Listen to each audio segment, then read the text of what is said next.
Before starting the video, there is a section where I tell the whole story of Samurai Jack chronologically. You should watch it first. In this way, you can reach the real story in general. Now I would like to start this video by producing a legendary theory for you. First, Samurai Jack is not his real name Jack. This name is a nickname given to him by the children after he passed through the time portal of the Akun. That's why, for generations, his name has been known throughout the universe as Samurai Jack.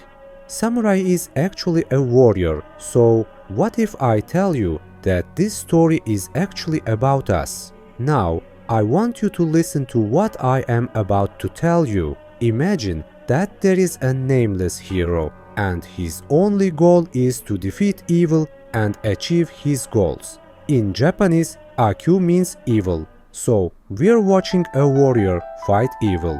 But in achieving these goals, they've shown us the paths he takes. Jack tells a story in each episode. What we're always told is that even when we're at war, honest, honorable, just, compassionate, wise, and balanced. The cartoon series has shown us that we must always be a good person, that we must not step out of that line, even if it is just to achieve our goals. That is why we are the heroes. Our life is an adventure, and our enemy is to get rid of the things that cause us pain, to be happy, and most importantly, to be free. Throughout the series, Samurai Jack has made good friends and helped the poor and the living in distress. On our way through life, we meet people. Some we help, some we ignore. We lie for the sake of our goals and oppress those who are weaker than us. And what do you think happens as a result? We always lose one aspect of ourselves. We lose our honesty, justice, helpfulness, and most importantly, we lose ourselves towards the end of the road.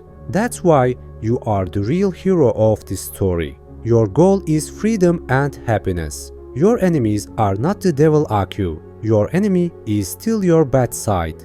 That's what will lead you astray, the evil in you. That's what the whole story and subtext of Samurai Jack is based on in my theory. He is guiding us on our path. I hope I was able to explain that to you. The beginning of the video was too long, so in the sequel, we're going to analyze the final season in its entirety, and we're going to move on to the events that we want to be told. Therefore, before starting the video, you can like the video as a reward for my labor. You can express your opinions in the comments and subscribe to my channel if you are not subscribed. Thank you to my fellow members, saying don't forget to come to my Discord server for theories. Welcome to my channel and video. Before we move on to the episodes of the season, there are some things to know and some things that I'm curious about.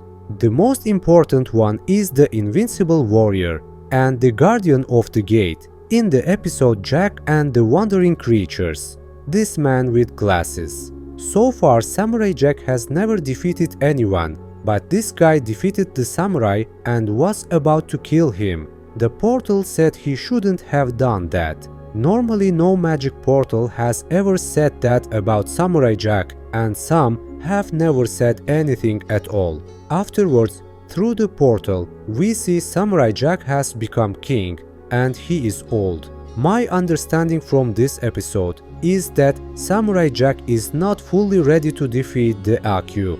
Yes, he is strong, but if you remember, he wasted time talking while he was going to defeat AKU because Jack was immature and prejudiced at the time. This episode is important for us because we will need it later in the video. When we move on to season 5, we meet a samurai who has started to go crazy. He has lost his purpose and his pessimism has turned to evil. From the early stages of the season to the last part, the evil and good in him are constantly bickering. One part of him is still pursuing goodness, while the other part manipulates him and wants him to commit suicide. We see this especially in Season 5, Episode 2. Again in this episode he encounters 7 AQ's daughters.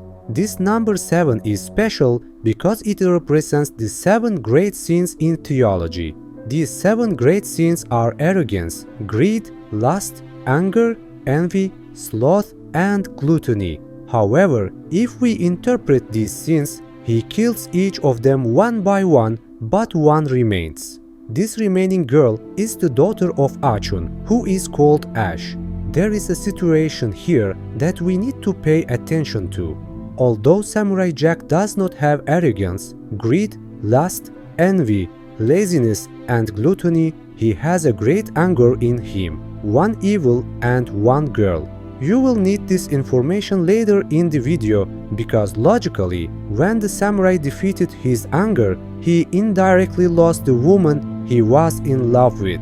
If you remember, a ladybug is always shown in the cartoon series. In Japanese, a ladybug means good luck and love. When we consider Samurai Jack and Ash, they both come into contact with the ladybug, and it is a reference to the parts where their perspectives change again. Ash's view of Samurai Jack changes again in episode 4 when he touches the ladybug. Thanks to that ladybug, Ash saw the sense of compassion in Samurai Jack. In the following stages, when we come to the 6th episode, the samurai in the green mist that constantly appears in front of us takes us away by saying that it's time. I never understood what this character was at first, but after a year I now understand.